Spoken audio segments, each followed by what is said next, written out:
Disculpas, en realidad, porque en otra conversación en paralelo, pero ya habíamos desarrollado algunas otras charlas respecto a estos temas y a lo mejor lo que más vale la pena es reforzarnos en la importancia de poder discutir estas temáticas que generan muchas disyuntivas a la hora de poder generar la administración de los recursos.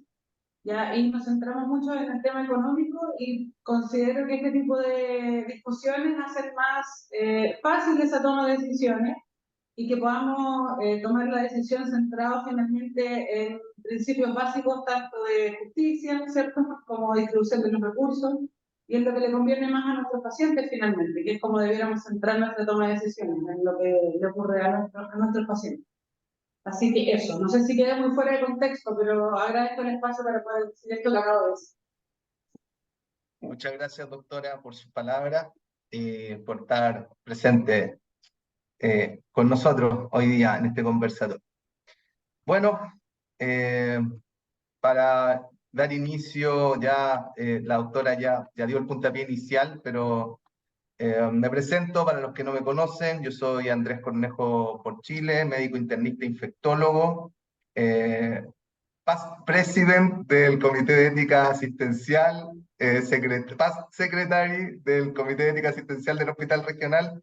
Y eso básicamente porque a finales de este mes a finales del mes pasado me vine acá al hospital, a la posta central, y estoy acá, así que ya no estoy lamentablemente como integrante, pero con la doctora Nadal habíamos conversado de que yo moderara este conversatorio, este espacio, lo cual es muy importante, considero yo, y debemos tener, como bien decía la doctora, muy claro que en estos momentos la situación mediática y nacional está bastante puesta en los temas éticos y en cómo las cosas surgen y cómo se toman las decisiones.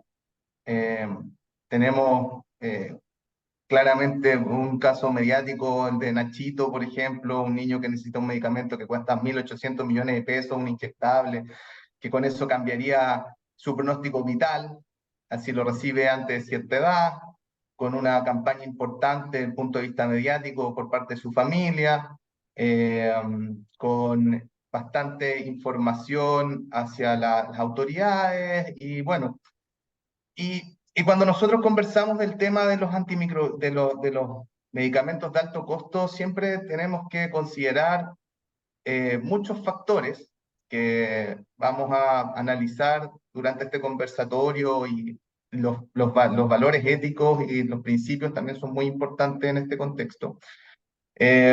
Nosotros como clínicos tenemos una importante labor en este punto, y que pasa mucho por nuestra libertad de prescribir medicamentos y la información que nosotros entregamos a las familias, a los pacientes, a la comunidad, bueno, y a las autoridades. Entonces, hay muchos factores que tenemos ahí que estar sobreponiendo y que tenemos que evaluar, por lo tanto tenemos una responsabilidad en esto, y esta responsabilidad es importante que la consideremos todos los que somos clínicos e indicamos medicamentos, y en especial de alto costo. eh, Se generan conflictos, como todos lo sabemos, del punto de vista de confrontación, en realidad, como decía la autora, en la distribución, en la justicia distributiva, en este caso, en los valores éticos, principios de todo el buen accionar, y que no siempre se puede lograr hacer el bien y dejar contento a todo el mundo y evitar el mal. De repente o hay mal menores, siempre hay un costo-beneficio, como dicen los economistas, de toda decisión que uno toma, y con la salud los recursos son escasos. Así que, bueno, en este momento, el gran tema que nos convoca, como ustedes lo pueden ver en la presentación, en la pantalla que tiene compartida la doctora, es el problema del uso de los fármacos de alto costo. Y en este caso tenemos el honor de tener a nuestra expositora, la doctora Sofía Salas Ibarra, Ya, ella es médico docente investigadora del Centro de Bioética de la Universidad del Desarrollo e integrante del Departamento de Ética del Colegio Médico, a quien le damos la bienvenida y agradecemos su tiempo por estar con nosotros hoy. Muy buenos días a todas y a todos. Muchas gracias, Andrés, por la presentación y a Carmen por la invitación. La declaración inicial es que me hago absolutamente responsable de los contenidos de esta presentación, independencia respecto al rol de la industria, lo cual es importante por algunos comentarios que voy a hacer más adelante. No he recibido financiamiento directo de la industria y tal vez al terminar esta charla los voy a dejar con las mismas dudas del comienzo, porque son las dudas que yo creo que todos nosotros tenemos cuando vemos estos casos como el de Nachito. ¿Cuál va a ser mi hoja de ruta? Voy a dar algunos elementos sobre la ética y la prescripción en un contexto de aumento sostenido del gasto. Voy a usar como ejemplo la atrofia medular espinal, que tal vez es aquella condición que más impacta desde el punto de vista mediático. Desarrollaré los aspectos éticos, fundamentalmente en relación a utilidad y al valor que tienen estos productos. Y voy a ver algunas luces respecto de los desafíos futuros que vienen en relación a la AME, que puede ser seguido para otras condiciones. A mediados de este año en el Reino Unido salió un reportaje, un documento en realidad, en que hace una mirada crítica a la política farmacéutica del Reino Unido y cómo el financiamiento de fármacos de muy alto costo podía comprometer la disponibilidad de recursos para otras condiciones, porque siempre tiene que tratar como una mirada de salud pública, maximizar la salud de la población en el contexto de recursos siempre escasos. Y por lo tanto, como señala este documento, las políticas de disponibilidad de recursos para compra de medicamentos tienen que necesariamente promover un acceso equitativo a medicamentos que sean demostrablemente seguros y eficaces, pero con un costo que sea asequible para que se use de manera racional. Y dicen, como siempre va a haber restricciones presupuestarias, cada vez que se usan recursos para una determinada tecnología que es muy cara, hay ciertos beneficios que son sacrificados que podrían haberse utilizado en mejorar la salud de la población, beneficiando a más personas. A raíz de ese documento salieron hartos artículos en el Reino Unido, en los cuales señalaban cómo el costo creciente de nuevos fármacos amenazaba la estabilidad financiera del NIH, del Sistema de Seguridad Sanitaria de Inglaterra, perdón. En ese documento mencionan que hay perspectivas distintas respecto del valor de las nuevas medicinas. En el gráfico de arriba está cómo la industria se beneficia económicamente durante el periodo que dura la patente. En ese mismo periodo, dado que el Ministerio de Salud tiene que invertir recursos en comprar estos medicamentos tan caros, la salud de toda la población se resiente. Pero luego de que se liberan las patentes, empieza a decaer los ingresos para la industria en la medida que va aumentando el bienestar para el resto de la población. Y esto es especialmente cierto para nuevos medicamentos que tienen efectividad y rentabilidad incierta, donde por un periodo que puede ser largo, el impacto económico son ganancias para la industria sin que haya un beneficio mayoritario en la salud de la población. Y las conclusiones de este documento, que después yo se lo puedo mandar a Carmen si que le interesa tenerlo, es que muchos medicamentos ingresan al mercado sin que haya una evidencia clara de sus beneficios clínicos y cuál es el balance entre los beneficios y los daños. Y muchos de estos medicamentos no ofrecen ventajas claras respecto de los ya existentes. Por ejemplo, en el ámbito oncológico señalan que no hay evidencia clara que logre aumentar la supervivencia general. Y esto trae, para recordarnos a nosotros, un documento que es súper antiguo, que es el documento sobre el profesionalismo médico para el nuevo milenio. Y tiene unos párrafos dedicados precisamente al compromiso que debe tener la profesión médica para una distribución justa de recursos limitados. Y de qué manera satisfacer las necesidades de pacientes individuales, que los médicos tienen que dedicarse a ello proporcionando atención de salud, pero con un manejo que sea inteligente y costo efectivo de recursos clínicos limitados. El cuidado debe ser eficiente, pero también hay responsabilidades profesionales para una distribución apropiada de los recursos, porque entregar servicios innecesarios o que no tienen una relación costo-beneficio clara expone a los pacientes a daños y gastos evitables que disminuyen los recursos disponibles para otros. Entonces eso tiene que ver con la ética de la prescripción, que exige siempre un uso racional de los medicamentos, que sean los adecuados, en las dosis correspondientes, en un tiempo óptimo, al menor costo posible, basado en evidencia y con una mirada de responsabilidad social. Y esto nos lleva a recordar el concepto de la doble agencia del médico, que es cómo elijo entre mi paciente, la persona que tengo frente a mí en la consulta, en el consultorio, en el hospital, y los deberes que tengo hacia la sociedad o hacia el conjunto de los pacientes. Y ya en un artículo que tiene ya 20 años, pero no por eso es menos vigente, de Marcia Angel, ella dice de que de alguna manera hay que mantener un equilibrio entre las necesidades médicas de un paciente individual y el costo monetario para la sociedad en su conjunto. Y esta es una lucha permanente que tiene el clínico para mantener los deberes hacia el paciente y los deberes hacia la sociedad.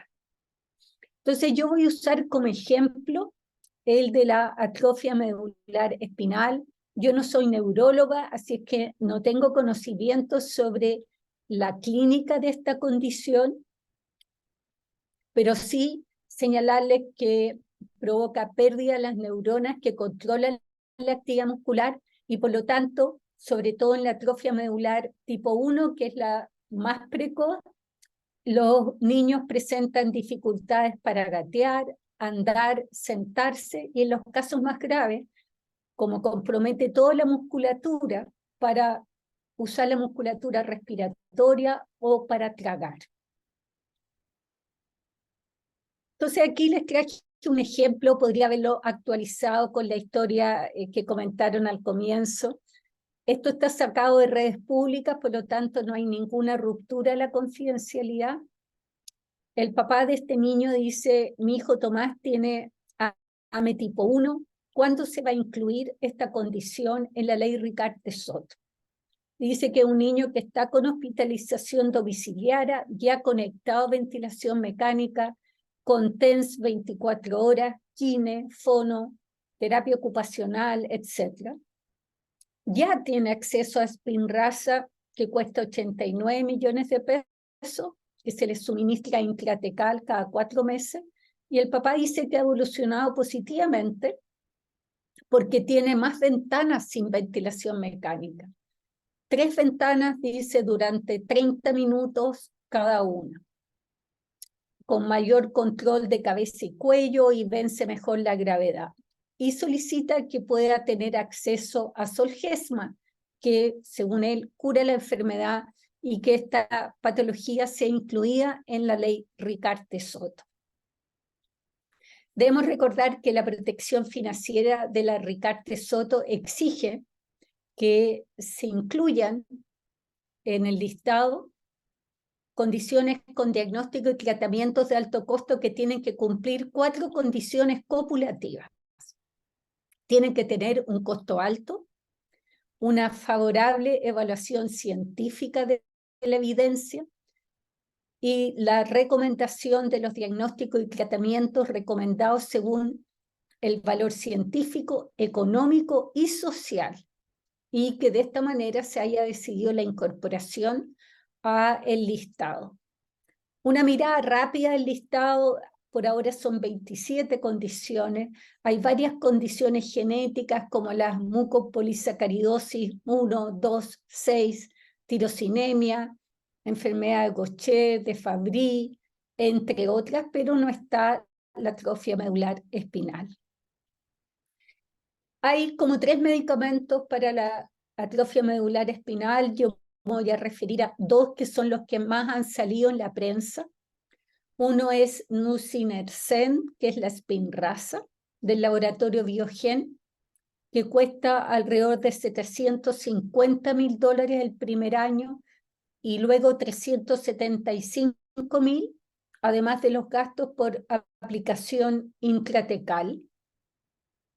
Y tiene un mecanismo de acción muy particular y que logra aumentar la cantidad de la proteína necesaria para que los músculos y nervios funcionen normalmente. Posteriormente, el 2019, la FDA aprobó otra terapia para pacientes pediátricos. Siempre he pensado en la AME tipo 1, que es la más grave y la que demanda más recursos y que tiene mayor discapacidad, que es el Zolgensma. El nombre es impronunciable para mí, así es que voy a lamentar mucho tener que usar el nombre comercial, que es una terapia génica para el tratamiento de esta condición que abordaría directamente la causa genética, reemplazando la función de este gen que está no funcional. Y así podría detener la progresión de la enfermedad, porque se podría expresar esta proteína, pero no es capaz de revertir las alteraciones que ya están presentes. Señala, y esto está obtenido de la página web de Novartis, que es el laboratorio que lo produce, que está actualmente aprobada en 47 países y que se ha tratado más de 3.000 pacientes a nivel mundial, ya sean ensayos clínicos, programas de acceso gestionado o en entornos comerciales que las familias juntan dinero y compran la droga que se administra por una sola vez. Este gen logra darle a las células, o sea, el medicamento, el gen que estaba faltante y no provocaría enfermedad, este virus modificado en los seres humanos. Es capaz, por los datos que yo revisé, mejorar la supervivencia y la calidad de vida, tanto a la hora de sentarse como de respirar sin asistencia, en un número todavía pequeño de pacientes. Y esto de respirar sin asistencia se refiere a la cantidad de veces en el día que es posible desconectarlo del ventilador para que respire de manera autónoma. O, por ejemplo, que logra estar sentado 1 minuto. Pero, como ya les dije, no es una cura porque no revierte el daño ya producido. En un trabajo que salió el año pasado, compara con un seguimiento de mediano, largo plazo, por lo menos de 12 meses, los 3 medicamentos o combinación de ellos, haciendo una revisión sistemática de la evidencia que está reportada con datos del mundo real, fuera del ensayo clínico. Y estos 22 estudios señalan de que hay una estabilización o pequeñas mejorías en todos los endpoints motores, aunque algunos reportan cierto deterioro. La calidad de vida como función respiratoria y aporte nutricional, si son capaces de comer solo o por sonda, habían sido reportadas de manera pobre en los ensayos clínicos que ellos revisaron. pero dice que a pesar de que se requiere más estudio, porque el efecto a largo plazo todavía no está reportado, los resultados de los estudios que ellos analizaron, que como ya les dije son 22 estudios, 26 publicaciones, muestran de que hay mejorías en la historia natural de la progresión de la enfermedad. Entonces veamos ahora algunas consideraciones éticas. Ha habido varios ruidos, por así decirlo, de la manera en que los laboratorios han empujado en los distintos países a través de asociación de pacientes o influyendo de manera, yo diría, mediáticamente para que los estados compren sus fármacos. Por ejemplo, Zolgensma estuvo en la mira porque organizó una lotería global que proporcionaba 25 dosis gratuitas a nivel de todo el mundo. Y los niños que tenían esta condición tenían que, entre comillas, jugar a la lotería para poder acceder a esta terapia. Y acá hay un reportaje de un niño chileno que logró ganar esta lotería y lo que ya habían juntado para adquirir la terapia iba a ser invertido en otro niño. El hecho de que condiciones de salud sean resueltas mediante loterías organizadas por los laboratorios, en este caso Novartis, que es la droga que se conoce más cara del mundo porque su costo es 1.800 millones de dólares, trajo públicos, digamos, desencuentro, y la mayoría de los expertos consideró de que no podía resolverse un problema de salud mediante las tómbolas. Este es un ejemplo, un artículo del British Medical Journal. Yo mandé una carta al diario sobre el tema en la cual señalaba que para financiarlos debe haber una evidencia científica sólida respecto de su utilidad clínica y una mirada crítica también sobre cuál es la ganancia justa para la industria que produce estos medicamentos. Porque a mi juicio, por un tema de justicia, no debieran financiarse medicamentos de muy alto costo, sobre todo si su utilidad es aún incierta, porque eso desprotege a todas las otras personas que tienen necesidades sanitarias. Este año también, y a raíz de esto me contactó Carmen sobre la ética de las terapias de muy alto costo, nuevamente por una campaña mediática de los padres de una niña que requería este medicamento. Entonces, mis puntos principales son que es necesario evaluar de manera crítica la evidencia disponible sobre su eficacia y seguridad, transparentar, y ese es un tema súper oscuro en los distintos países, los acuerdos comerciales que realizan los estados y las familias, porque aparentemente cada estado negocia por separado, logra mejores acuerdos, pero con ciertos compromisos de introducir, por ejemplo, screening para toda la población. Pero la pregunta de fondo es, en el supuesto que un análisis riguroso de estas terapias muestre su eficacia y seguridad, si el Estado debiera financiar estos medicamentos de muy alto costo. En julio de este año, una comisión, en la Comisión de Salud se juntó con los padres de los niños que tienen atrofia medular espinal. Uno de los responsables en relación al ministerio sobre este tema dijo que por un principio de justicia distributiva, financiar esta terapia tendría un costo para 50 casos que habría en el país con AME tipo 1 menos de 2 años, de 80.000 millones de pesos, lo cual significa la mitad del presupuesto de la ley Ricarte Soto, que es de 150.000 millones de pesos, que están dedicados a financiar, por lo que dijo este señor, 50.000 casos. También hay un problema de la judicialización de estos casos, traje dos ejemplos de fallos de la Corte Suprema.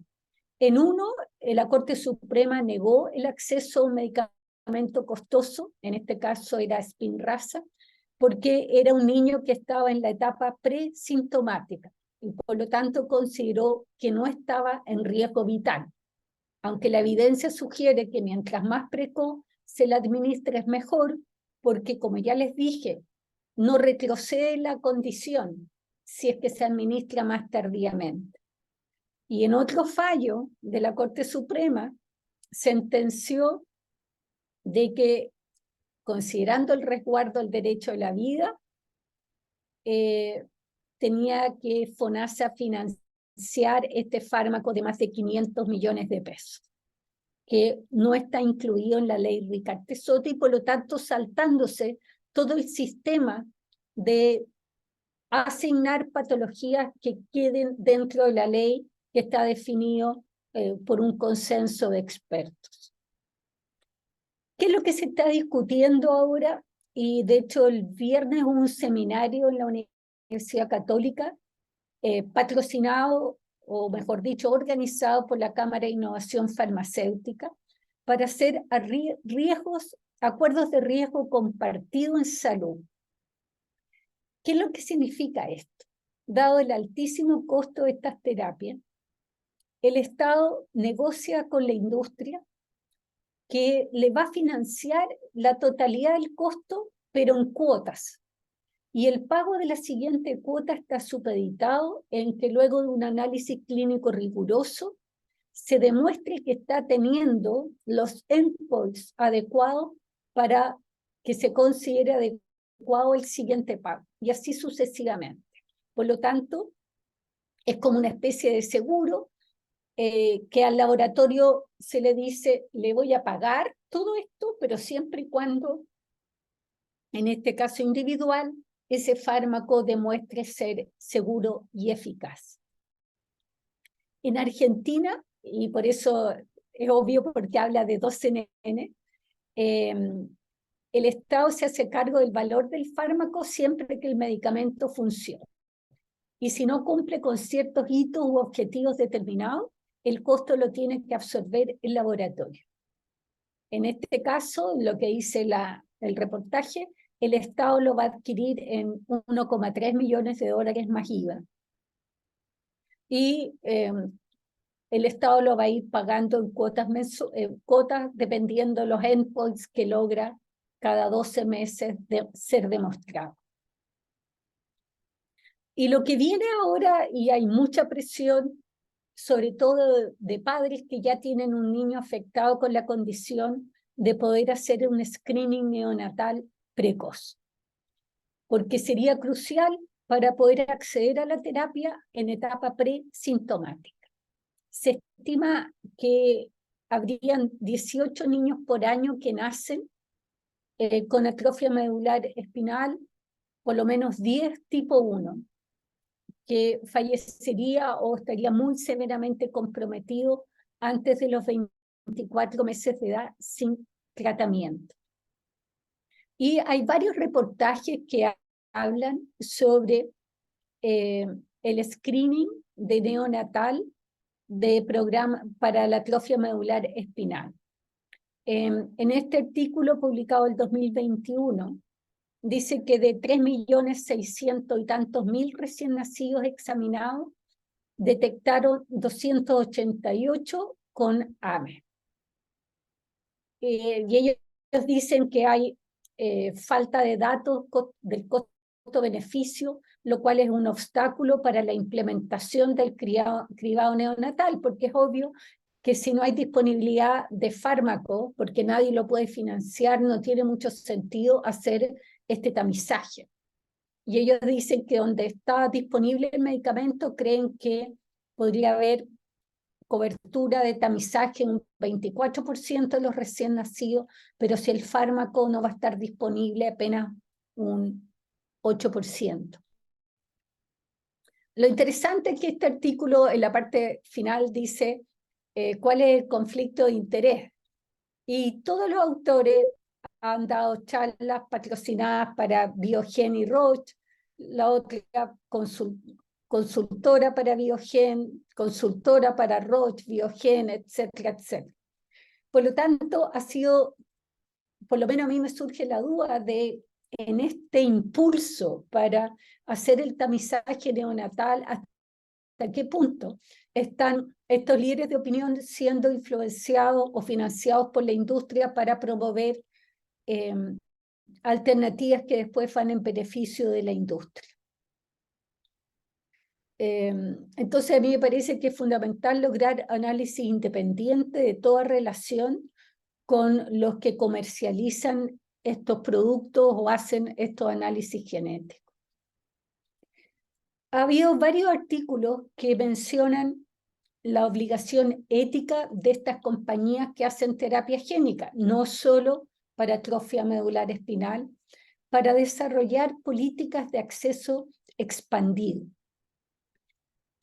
En el fondo, estos autores de este artículo, y yo comparto esta mirada, que tienen una obligación moral de desarrollar políticas que permitan el uso compasivo o extendido de estas terapias, porque se suele dar en un contexto de pacientes que tienen enfermedades serias, incluso que con riesgo vital, y por lo tanto debiera haber una etapa de acceso a estas terapias antes de que esté disponible de punto de vista comercial. Pero también debiera haber mayor conciencia para consultar con pacientes y sus representantes de qué manera se toman estas decisiones de acceso expandido de manera transparente, alineados con otros principios éticos como el respeto a las personas. Me parece que el problema ético no está resuelto, el del deber hacia el paciente versus el compromiso con la sociedad, y eso produce mucha angustia a los tratantes. Pero yo creo que también nos ha faltado comunicar mejor que cada vez que el Estado compromete recursos de $2 millones para tratar a un paciente individual, desatiende otras condiciones de salud que afectan al mayor número de la población. Y yo creo que habría que, porque la gente se conmueve con estas historias.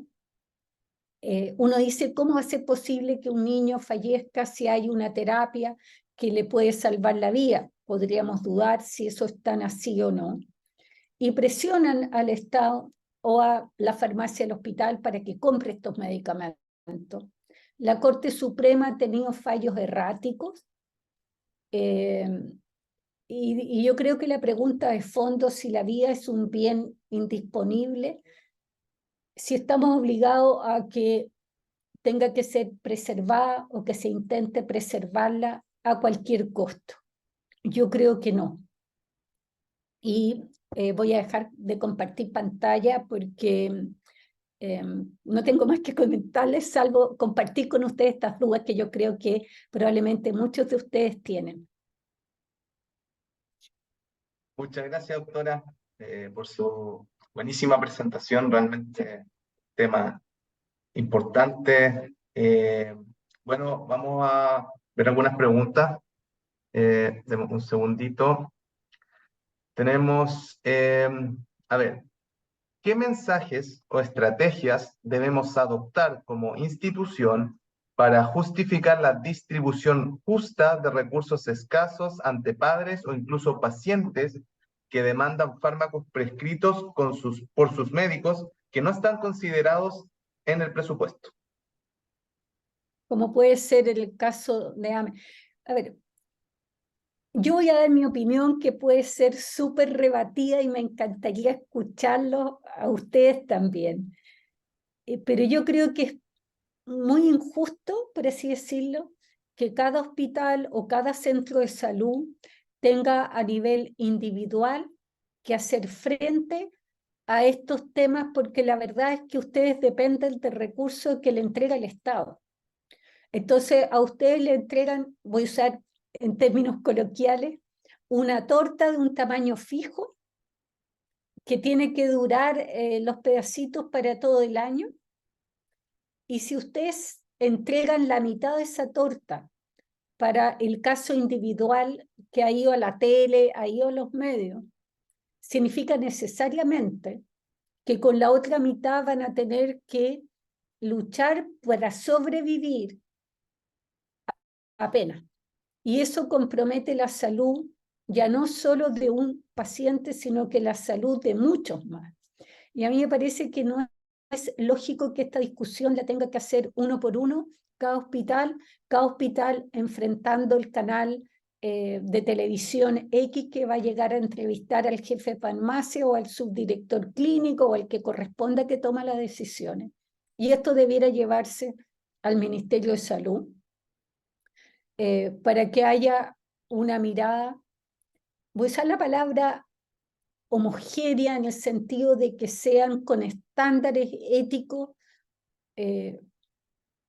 más uniformes a lo largo de todo el país, porque tampoco sería justo que Chiloé, estoy poniendo cualquier ejemplo, diga que sí y saque su presupuesto para financiar y el que está en Rancagua diga que no o viceversa.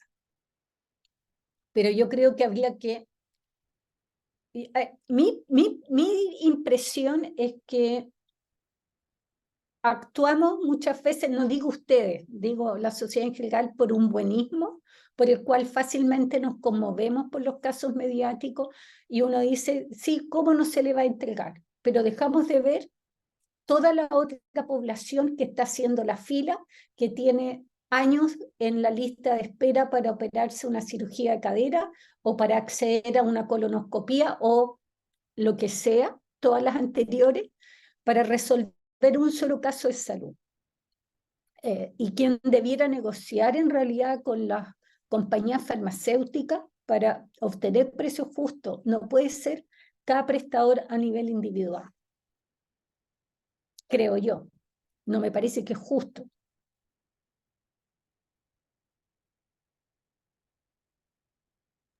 Está silenciado, Andrés. Sí. Está silenciado, Andrés. Súper silenciado, Andrés. Ah, perdón. Bien, totalmente de acuerdo con su respuesta, doctora. Concuerdo plenamente. Ahora el doctor César Mateluna levantó la mano, así que le vamos a dar el pase. Por favor, Hola, doctor. hola a todos. Bueno, yo soy neurólogo pediátrico, entonces me ha tocado ver estos casos de AME y de otros fármacos de alto costo de manera frecuente, tanto en pacientes míos como en pacientes de colegas. Y estoy, bueno, de acuerdo con lo que plantea la doctora Salas, en el fondo, que yo creo que hay una falta de una mirada como estatal o como institución global de salud de evaluar estos casos y que no sea como al arbitrio de cada doctor o cada hospital. Porque también el médico frente a la soledad en su box con el paciente también se ve enfrentado ahí como a querer querer apoyarlo y con las terapias que están a su disposición y que a lo mejor también pasa que, por ejemplo, en lugares como acá o en otros lados también, que uno no es el ultra especialista de la patología, entonces a veces mucha información, mucha evidencia no puede no manejarla en forma correcta. Y ahí es donde yo creo que las sociedades científicas y el ministerio es donde debería como apoyar, y es lo que yo he visto, sobre todo en el AME, que ha faltado, como en el fondo, eh, no sé si el término, ponerse bien los pantalones o las faldas, como tomar la patología, hacer estudios o hacer un análisis claro y hacer una declaración de cuáles fármacos se van a financiar, en cuáles circunstancias, bajo qué medidas y cuándo también, que es otro tema importante, tanto en este como también, por ejemplo, pasa en las mucopolisacaridosis o en otros, cuándo suspenderlo, cuándo decidir ya no seguir administrando un fármaco de alto costo. Eso, ese es mi comentario. Gracias, doctor.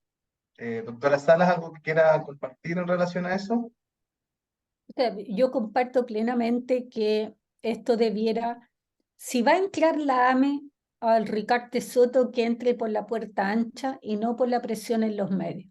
Y eso significa de que se ha evaluado con rigurosidad la evidencia disponible, la cual yo he hablado con otros neurólogos y hay algunos que dicen increíble cómo les ha ido, hay una mejoría clínica evidente, pero claro, uno dice, por ejemplo, logra estar 30 segundos sentado sin apoyo y antes no lo lograba. De punto de vista estadístico es una mejoría significativa, pero es un cambio clínico relevante. A mí yo no soy clínica, así que, pero a mí me merece la duda. Claro, y Entonces, pasa que, perdón, que uno dice, de repente están recibiendo el fármaco, ya el Spinraza u otro, niños que uno ve una mejoría bien discreta. Y, y que claro, que a lo mejor para el papá también es muy importante, muy significativo, pero es realmente qué cambia, qué ha cambiado como en el día a día. Y versus otros pacientes que a lo mejor podrían tener una buena respuesta, que serían a lo mejor los casos más leves, pero que está claramente que funciona el fármaco, no lo están recibiendo. Y también pasa que como esto queda un poco al arbitrio de cada papá, también sé de papás que no han querido hacer ninguna demanda y los niños no están recibiendo nada. Entonces también uno considera ahí, porque el papá no quiso hacer el proceso que se está utilizando actualmente, también es injusto para este niño no recibirlo. Como uno queda ahí como en la mitad. Gracias. A ver, había levantado Constanza González, la subdirección médica. Vamos en ese orden, por favor. Constanza, por favor. Sí, agradecer la presentación de la doctora. Bueno, mencionar que sin lugar a duda el tema de los medicamentos de alto costo tiene que bajar desde una política de Estado y no solamente una política de Estado, sino que desde el cooperativismo internacional. Lamentablemente se tiende a segregar a este tipo de patologías que no tiene una terapia, digamos, aprobada. Y es por eso la importancia, digamos, de mirar hasta todas estas patologías, que la mayoría tienen un tratamiento de alto costo con una mirada integral y no segregarla cada una de ellas. Por eso es súper importante que actualmente hay en discusión en la Cámara Mixta del Senado, digamos, la Ley Nacional de Enfermedades Poco Frecuentes, que justamente impulsa el tema de la farmacología, y que dada que de estas patologías que se han descrito cerca de 8.000 tipos, solamente el 4% tiene un tratamiento aprobado por la FDA. Por lo tanto, estamos hablando de un remanente importante que estaría excluida de manera sesgada, digamos, de la Ley Ricarte Soto. Y sin lugar a dudas, como la salud pública tiene que hacerse cargo de este tipo de patologías que no tienen un tratamiento efectivo, pero sí son pacientes, y una cantidad no menor de estas, que estamos hablando que en Chile se infiere que son cerca de 1,5 millones de personas que padecen un tipo de enfermedad poco frecuente. Así que sin lugar a duda esta temática requiere una mirada, digamos, no de institución, sino que una mirada de políticas públicas nacional.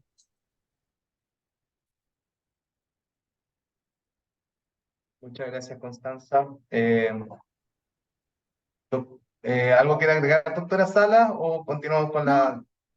Ya, lo puse en el chat sí, porque ni siquiera es solo un Estado que esté negociando con la farmacéutica.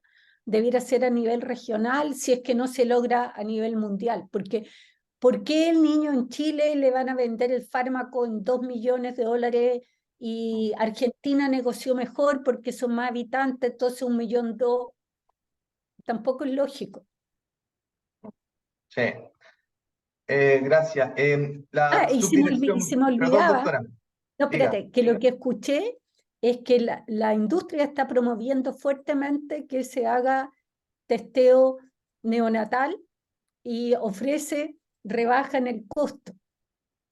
Entonces, son demasiados los millones de dólares involucrados en estas transacciones y a mí me queda la duda razonable cuando es 2 millones de dólares o el precio que sea, 1 millón, ¿qué es lo que estamos pagando por eso?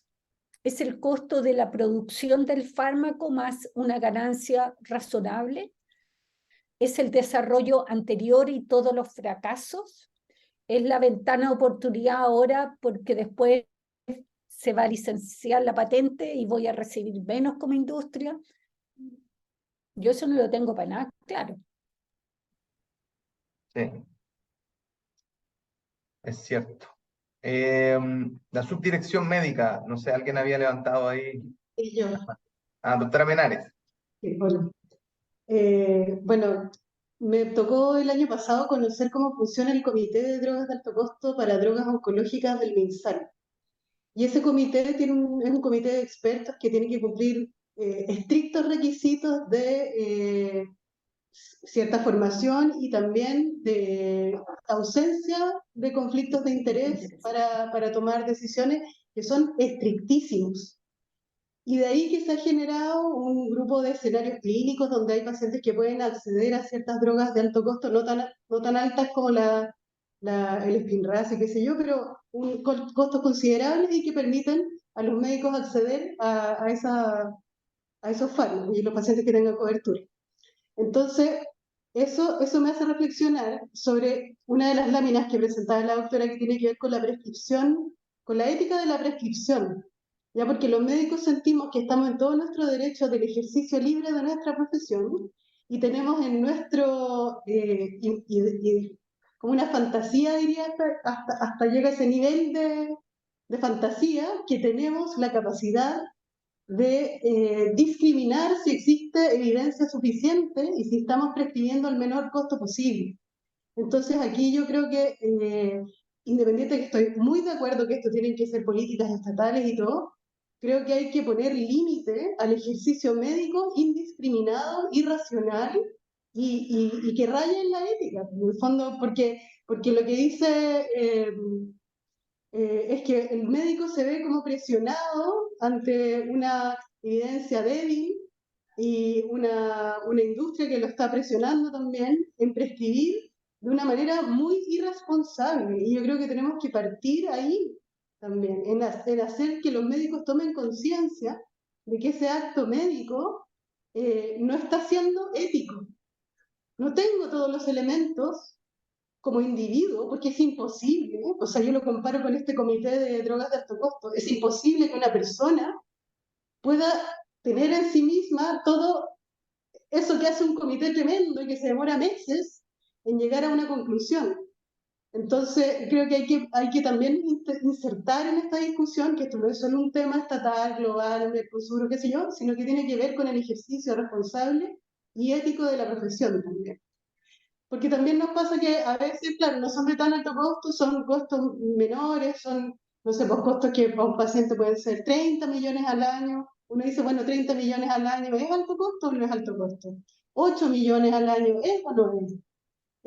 Y al final los comités de farmacia y los hospitales están discutiendo ese tipo de decisiones sin la más mínima responsabilidad en ello. O sea, puede haber una cosa mínima, pero muy mínima, muy lejos de lo que se requiere para una prescripción ética. Eso. Gracias, doctora Menares. Doctora Salas, ¿algo que quiera agregar?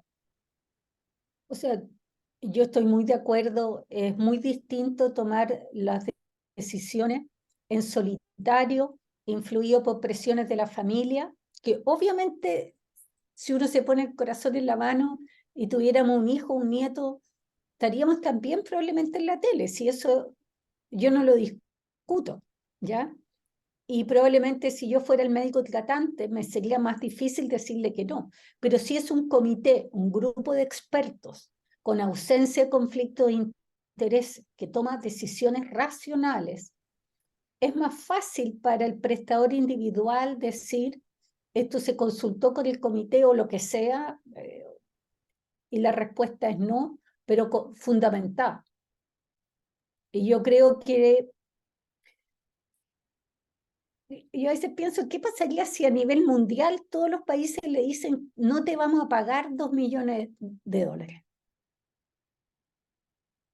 ¿En cuánto podríamos negociar el medicamento?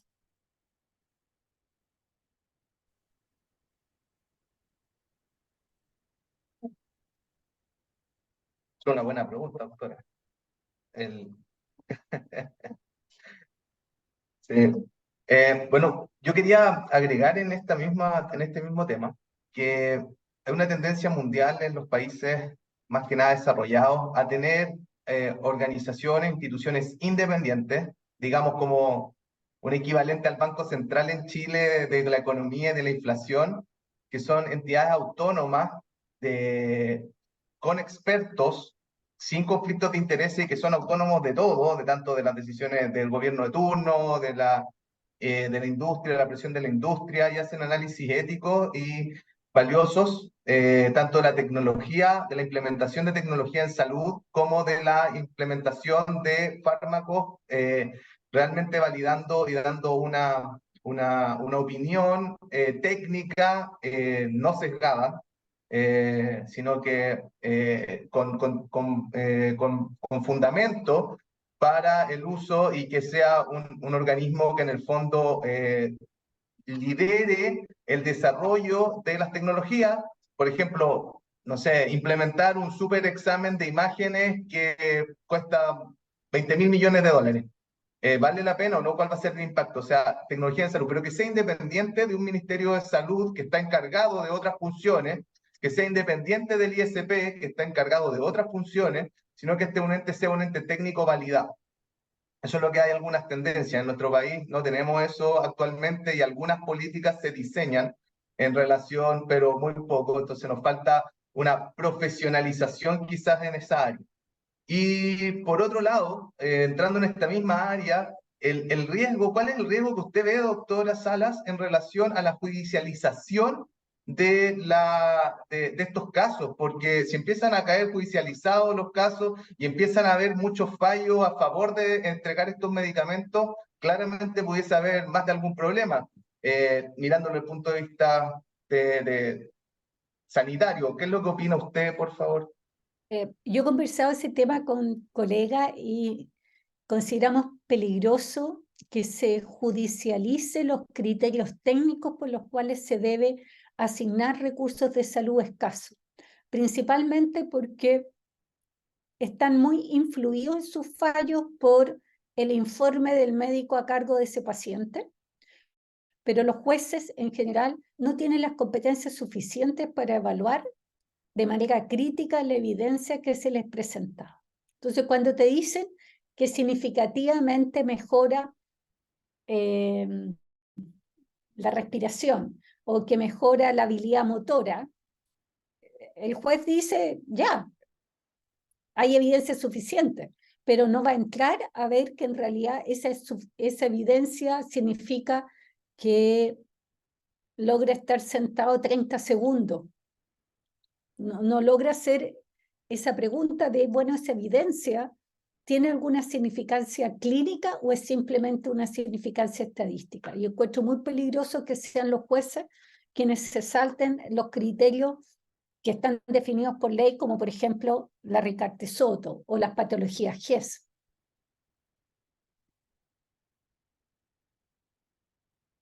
Porque son tan ignorantes como los parlamentarios en estos temas. Sí. Bueno, ¿hay alguna otra pregunta? ¿Alguien más que quiera compartir? ¿Algún otro comentario, pregunta?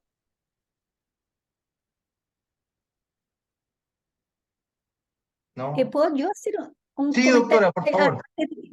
Que yo siempre he tenido la duda de si uno llevara este tema a asociaciones de pacientes, pero no asociación de pacientes de la enfermedad 1, de la enfermedad 2 o la enfermedad 3, porque cada uno de ellos va a decir mi enfermedad o a quien yo represento tiene que estar incluida, sino que la voz de las personas que están en el consultorio, que están en la lista de espera para la cirugía de cadera o lo que sea, ¿cómo ven ellos el tema de la distribución de recursos siempre escaso? Porque va a competir, si el 4% del PIB va a salud, con esto tendríamos que llegar a 8, pero entonces, ¿dónde le recortamos para vivienda o para educación? Porque yo creo que tenemos que hacernos cargo que no es un bolsillo sin fondo Entonces, me gustaría a mí, no digo que ustedes lo hagan, ¿eh? Pero a nivel de ciudadanos, que hubiera mayor participación de ciudadanos informados para que entiendan que cuando se dice no es financiable, no es algo que vaya en contra de ese individuo con la patología, sino que tiene una mirada del bien común. Y yo no creo que sea tan mala una mirada utilitarista, máximo bienestar para el mayor número de personas, para poder distribuir recursos escasos de salud. Pero hay que tener cojones para plantear algo así. Efectivamente, doctora. Sí, es muy importante y ese es un tema de salud pública altamente relevante y que debería estar en el tapete. Y claramente la educación y entrega de información de la población en general es fundamental para poder llegar a, y no tanto el marketing o el eslogan de un punto en particular, sino que una idea, un constructo general. Basado obviamente en la información adecuada y bien entregada a la comunidad y también a los distintos tomadores de decisiones. Bueno, si no hay más comentarios, preguntas, agradezco mucho la gentileza y las palabras de la doctora Salas. Un aplauso general de los asistentes. Muchas gracias de verdad por su tiempo y por tocar este lindo tema. Muchas gracias a todos por su tiempo, por conectarse, por su participación. Realmente esto es muy importante para el Comité de Ética Asistencial del Hospital Regional Libertador Bernardo Higgins. Gracias a las autoridades por conectarse también de la institución y esperemos volver a encontrarnos en otra nueva reunión. Y estamos en contacto, doctora Salas. Muchas gracias. Señora Presidenta del Comité, doctora Nadal, gracias por las gestiones. Y un abrazo fraterno a todos, cuídense mucho.